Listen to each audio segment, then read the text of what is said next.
ती कशी लावायची तू तरीची आता मला दिसनच कुठं. नाही इकडे तुतारी इकडे या. इकडे या, हा. तुतारीचा विषय असा झालाय. पहिलं सगळ्यांच्या मोबाईलवर तुतारीचं चिन्ह असायचं नाही नाही वगैरे. आता हा, त्याचा विषय दिसत असा नाही. झालाय का इकडे म्हणजे तुतारी असं उजेडाची, हा, हा, उजेडात. हा. ज्या पद्धतीने शिवसेना धनुष्यबाण गायब करण्याचं काम यांनी केलं त्या पद्धतीने तुतारी देखील गायब केलेली आहे. हे सर्वसामान्यांच्या लक्षात आलेलं नाही. पण आज 2019 नंतर धनुष्यबाणावरती मतदान करायला मिळतंय.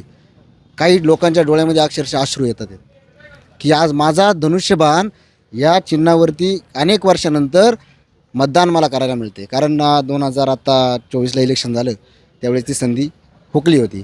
काही कारणास्तव, काही राजकारण, काही असन तिकीट नसन त्यानुसार. म्हणून आता एक संधी आहे आणि या संधीचं वातावरण सगळीकडे आहे. वातावरण ते आपण जसं निवडणूक आल्यानंतर ते हवेत आपल्याला दिसतं असं त्या पद्धतीत आता निवडणूक चालू आहे आणि वातावरण संपूर्ण भगवमय झालेलं आहे.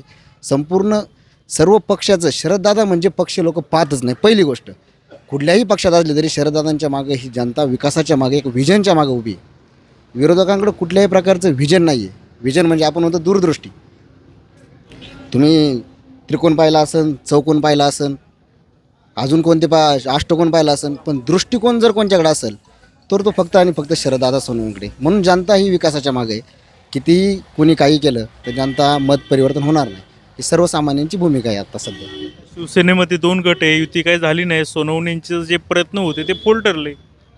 नाही आता ते कसं असतं, आता स्थानिक पातळीवरचे जे निर्णय असतात वरिष्ठांचे त्या बाबतीत मला काही जास्त सांगता येणार नाही. परंतु तुम्ही हेच गावचे ना.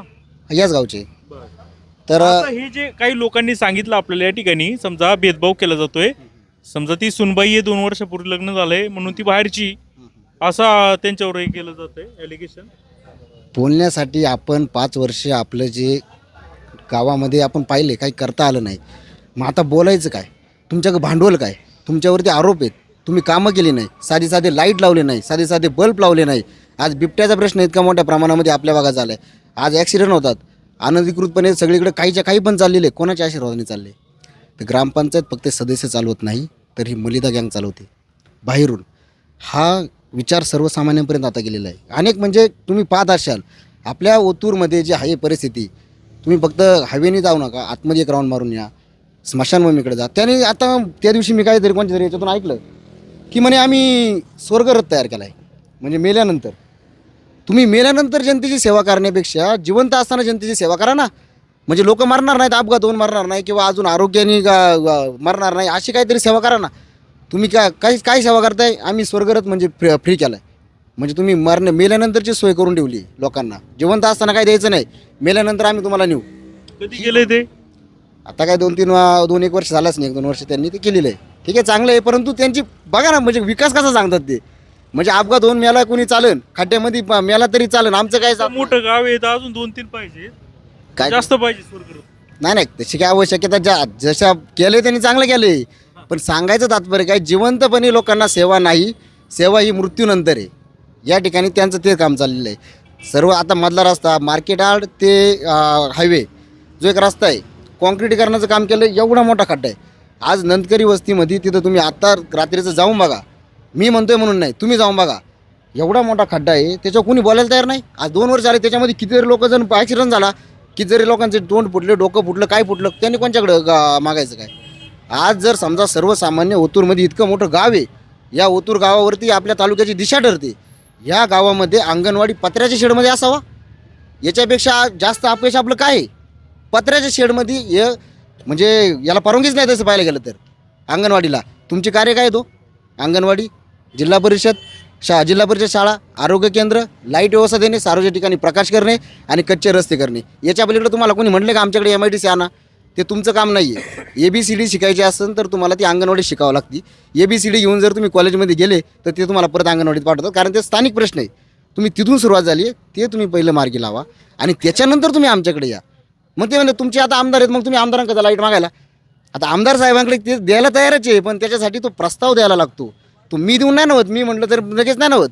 ग्रामपंचायतीने प्रस्ताव ठराव करून तो त्या ठिकाणी द्यावा लागतो, असा विषय. तुमचे आमदार आहे म्हणून त्यांच्याकडे जा असं थेट म्हणतात, थेट बोलतात. आणि काम ग्रामपंचायतीचं आहे. मी तेच आता ABCDचं तुम्हाला उदाहरण दिलं. आपल्याला ABCD बालवाडीतच शिकवली जाते, कॉलेजला नाही. कॉलेजला साईन कॉस्ट टॅन से कोसेक झिटा ते तिकडे कॉलेजला. इथं काय जर तुम्ही स्थानिक प्रश्न जर तुम्ही आमदारांपर्यंत देत असाल, त्या जर ही जर वेळ येत असेल, तर मग आज तुमच्याकडे ग्रामपंचायत होती, तुमच्याकडे पंचायत समिती होती, तुमच्याकडे जिल्हा परिषद होती, तुमच्याकडे सभापतीपद उतरलं होतं. एवढंच नाही, तुमच्याकडं पालकमंत्रीपद देखील होतं, तुमच्याकडं म्हणजे सगळंच होतं. इतकं असताना देखील वरून अडवत नाही, पण तुम्ही प्रस्ताव दिला तर वरून कामं येतील ना. प्रस्ताव द्यावा लागतो, ते सांगितलं. या ठिकाणी मी सांगितलं म्हणून काहीच येत नाही. आता या ठिकाणी ओतूर सारखं इथं इतकं मोठं गाव आहे. सगळ्यात पहिला महत्त्वाचा विषय म्हणजे पर्यटन तालुका घोषित झाला आहे.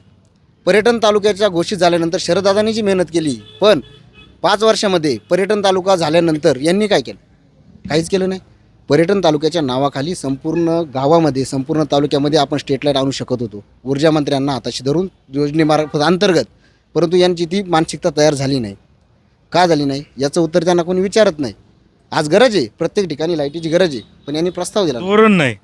धोरण नाही, कागदावरती योजना सगळ्या गायब. कागदावरती योजना राहतात, सामान्य लोकांपर्यंत काही जातच नाही, मध्येच पैसे चावले जातात. ठेकेदार कोण असतात? ठेकेदार यांच्या जवळचे. असं मलिदा गँग आम्ही काय म्हणतोय मग?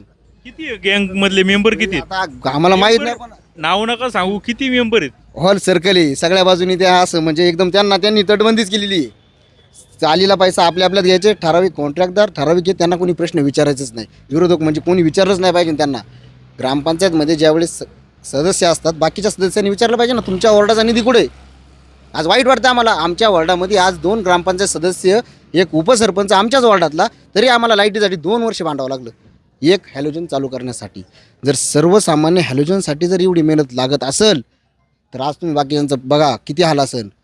काहीच तुम्ही फक्त ते म्हणतात विकास. काय विकास केला दाखवा ना. मग विकासाच्या मुद्द्यावरती तुम्ही मतं मागा. आम्ही तुम्हाला नाकारत नाही, किंवा आम्ही वैयक्तिक आमची कोणत्याशी दुश्मनी नाही किंवा वैर पण नाही. हे राजकीय 8 दिवस इलेक्शन आहे, नंतर जाहीरनाम्यात विकासाचे मुद्दे असतील ना काही? कुठं विकासाचे मुद्दे तुम्हाला दिसले? मी विचारतोय, आहेत का?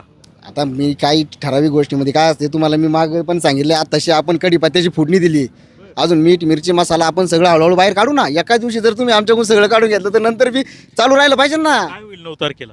9 तारखेला सगळीकडे भगवा फडकणार. शिवाजी या शिवनेरीवरती एक विकासाचा मुद्दा घेऊन हे सर्वजण चाललेले आहे. पक्ष वगैरे बाजूला ठेवून सर्व शिवसेनेबरोबर आहेत. हे 100% जनमतामध्ये, हे मी बोलतोय म्हणून नाही, माझा सर्वे असा असतो की शेतकऱ्यांपासून, कष्टकऱ्यांपासून, कामगारांपासून, दुकानदारांपासून, छोट्या छोट्या व्यावसायिकांपर्यंत ही एक तळागाळातली एक चर्चा असते. आणि ही चर्चा महत्त्वाची असते. तुम्ही गावात राहून हा बाहेरचा तो बाहेरचा म्हणजे हे तुम्ही हे परप्रांती आहेत का? तुम्ही सांगा, परप्रांती आहेत का? अहो, हे आमचेच आहेत. आमची तरी पण समजा त्या पक्षातून आले, या पक्षातून, तसा विषय नाही आहे. आमच्याकडं ज्या महिला आलेल्या आहेत त्या आमच्याच आहेत, आमच्याच वॉर्डमधल्या आहेत आणि आमच्याच गावातल्या आहेत. ज्या अष्टविनायकापैकी तुम्ही एखादी नवीन गोष्ट घेतली जाते, त्यावेळेस तुम्ही सर्वात पहिल्यांदा कुठं जाता? ओझर ठिकाणी जाता. अशा पवित्र ठिकाणचं तिची जन्मभूमी आहे आणि आता ही तिची कर्मभूमी ठरणार आहे आणि ती तालुक्यासाठी सगळ्यात यशस्वी ठरणार आहे पुढील कामामध्ये. हे मला तुम्हाला याच्यातून सांगायचं आहे. आणि एक संधी, आपण एक नवीन चेहरा, जर आपण मोहितदादांच्या वेळेस विचार केला असता की मोहितदादा साधे ग्रामपंचायत सदस्य देखील नाहीत, मग आपण त्यांच्या मागं का उभं राहायचं? स्वच्छ प्रतिमा होती म्हणून लोक उभी राहिली. तसंच आम्ही पण सांगतोय, अहो कर्तबदार महिला आहे, स्वच्छ प्रतिमा आहे, धडाडीची कार्यकर्ती आहे, कामं ओढून आणण्याची, खेचून आणण्याची तिची ताकद दिसते लोकांना, चर्चा आहे. ही मेहनती आहे, ही काम करणार आहे. हे आता पुढचं तुम्हाला सांगितलं दृष्टिकोन जो आहे ना, तो शरददादांकडे, यांच्याकडे नाही. यांना दुसरं कोणाला मोठं होऊनच द्यायचं नाही. ही विरोधकांची भूमिका असल्यामुळं त्यांना मेहनत करून देखील तिकीट नाकारलं गेलं ऐन टायमाला. आणि तुम्ही सांगता आमचे धनंजयभाऊ डुमरे असतील, आमची चर्चा पण झाली. आदल्या दिवशीपर्यंत मला ते बोलले, किरण आपल्याला जाहीर झालेलं आहे, आपल्याला आता काम करायचं आहे. हां, पण सकाळी आम्हाला वेगळं कळलं का, तर त्यांनी योगदान दिले. हे योगदान ते देऊ शकत नाही. मग प्रशांत भाऊनी देखील विचार करायला पाहिजे होता. आपली मला म्हणायचे धनंजय डुमरेंना संधी असून त्यांनी घेतलं नाही. नाकारली संधी त्यांनी. आदल्या दिवशीपर्यंत आमची चर्चा झाली. सकाळपर्यंत आम्ही रोज पहिला सोबत असतो कपरगेश्वरी, त्यावेळेस चर्चा आमची रोज चर्चा असायची. यावरती म्हणले आपलं फिक्स झालेलं आहे, काही टेन्शन नाही, काही ही आपल्याला संधी आलेली आहे आणि आपण आता काम उद्यापासून चालू करू. परंतु सकाळी ते म्हणले अशी घटना घडल्यानंतर एक आज तरुण तडफदार उमेदवार आहे, परत संधी येत नाही. जर ती लढायला तयार आहे तर आपण तिला संधी देऊ. पण संधी गेल्यानंतर, संधी त्यांची विरोधकांची तिला डावल्यानंतर तिच्यावर तुम्ही टीका करता. एक महिला असून उरेल माल म्हणता. तुमची ही भाषा? आमच्याकडे उरेल माल भाषा नाही आहे मामा. आपल्या शिवछत्रपतींची शिवाजी महाराजांची भूमी आहे. आम्ही तिचा सन्मान कशा पद्धतीने करतो? ही जिजाऊची लेक आहे, शिवरायांची बहीण आहे आणि क्रांतीज्योती सावित्रीबाईची ती सावित्री पर्व उद्याचे आहे, या ठिकाणी आम्ही सांगतो असा सन्मान आणि आदर हा फक्त शिवसेनेमध्ये केला जातो. त्यांना याचं काहीच पडलेलं नाही, अजिबात काय पडलेलं नाही. त्याचं जर मी तुम्हाला त्याचं कारण सांगतो, काल ज्या वेळेस आता आपल्या सगळ्या राज्यामध्ये एक दुःखाची बातमी आली, अजितदादा फार भयानक नेते आहेत महाराष्ट्राचे, आपले पालकमंत्री, आपलं पालकत्वच हरवलं आहे. अशा वेळेस सर्व पक्ष वगैरे जाऊ दे, राजकारणी स्थानिक लेवलचे, आपण हे काही आमदार खासदारकीचे इलेक्शन नाही आहे. दादा म्हणजे सर्वांचे होते, ते काय वैयक्तिक नव्हते. मुख्यमंत्री सर्वांचे होते, वैयक्तिक नव्हते. अशा वेळेस शरददादांनी सांगितलं आणि सगळ्यांनीच वैयक्तिक, विरोधकांच्याही डोळ्यात पाणी आलं, कारण दादा हे एक माणूसच वेगळा होता. सगळ्यांना रडून गेला, अक्षरशः माझे देखील अंतःकरण भरून आलं होतं. पण आपण त्यावेळेस विचार केला, पुणे जिल्ह्याचे नेते आहेत म्हटल्यानंतर आपण सगळ्यात पहिल्यांदा मी बातमी टाकली, ताबडतोब गाव बंद करा. संपूर्ण गाव बंद झालं. परंतु राष्ट्रवादी काँग्रेस पक्षाचं त्यांचं प्रचाराचं कार्यालय दिवसभर चालू होतं, खाली अर्ध शेटरसुद्धा घेऊ शकले नाही. हे मी बोलत नाही, चेक करा, तुम्ही चेक करा. सर्वांचं ऑफिस बंद होतं, सगळ्यांनी बंद पाळला, पण यांना ते बंद पाळता आला नाही. दादांची आणि शिवरायांची शिकवण आहे. राजकारण एका बाजूला ठेवून, प्रचार बाजूला ठेवून 3 दिवस संपूर्ण शिवसैनिकांनी शरददादांच्या सांगण्यानुसार आणि वैयक्तिकसुद्धा दुखवटा पाळला. आणि परंतु आज दुखवटा मला वाटतं संपला, काल का कधी, काल म्हणजे संध्याकाळी संपला असेल. परंतु विरोधकांनी त्यांना घाई कसली पहा. संपूर्ण गावामध्ये कमीत कमी माझ्या अंदाजानुसार, माहितीनुसार 200 ते 300 फ्लेक्स लावले, त्यांच्या प्रचाराचे फ्लेक्स लावले. आणि आम्ही सगळी शांतता, आमच्याकडे यंत्रणा होती, आमच्याकडे गाड्या होत्या, आमच्याकडे सगळे कार्यक्रम होता, लावू शकत होतो. परंतु आज आपल्यावरती एवढं दुःख असताना, आज आपला नेता एखादा गेला असताना, मग सगळ्यांना सोडून गेला, आपण पोरकं झालेलो आहोत.